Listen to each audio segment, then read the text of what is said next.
مشکلات کا بہترین حل سخاوت اور بھلائی ہے۔ السلام علیکم اور YouTube family, God motive with رفت کے ساتھ حاضر ہوں۔ آج میں آپ کے ساتھ ایسی سٹوری ڈسکس کروں گی، ایسی سٹوری شیئر کروں گی جس کو سن کر آپ کو اپنی مشکل کا حل ضرور ملے گا۔ سٹوری کی جانب بڑھنے سے پہلے آپ سے ریکویسٹ ہے کہ میری ویڈیو پوری دیکھیں۔ پوری ویڈیو دیکھنے کے بعد اسے لائک اور شیئر کریں، قیمتی سا کمنٹ باکس میں کریں، اور جو لوگ میرے چینل پر پہلی بار آئے ہیں میرے چینل کو سبسکرائب کر کے بیل آئیکن پریس کر دیں۔ ایک نوجوان نے کسی مشکل وقت میں ایک بوڑھے کی مدد کی تھی۔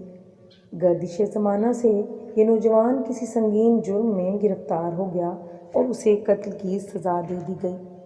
سپاہی جب اس کو لے کر جا رہے تھے تو تماشا دیکھنے کے لیے سارا شہر وہاں آ گیا۔ ان میں وہ بوڑھا بھی تھا۔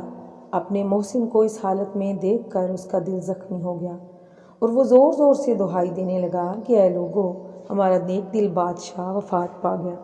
افسوس، سخت افسوس کہ آج دنیا تاریک ہو گئی۔ سپاہی اور دوسرے لوگ یہ بری خبر سن کر غمزدہ اور پریشان ہو گئے اور اس نوجوان کو وہیں چھوڑ کر شاہی محل کی طرف بھاگے۔ بوڑھے نے فوراً اس کی زنجیریں کھول کر اسے بھگا دیا اور خود اس کی جگہ بیٹھ گیا۔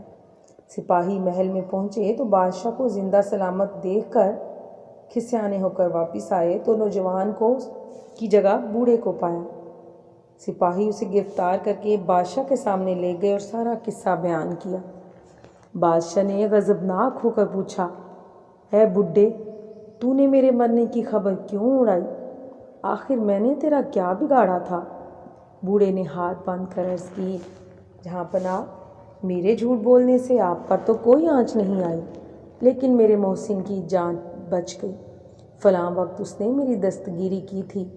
آج اس کو میں نے مصیبت میں مبتلا دیکھا تو انسانیت کا یہی تقاضا تھا کہ میں اس کی مدد کرتا، اس لیے میں نے یہ ہیلا اختیار کیا۔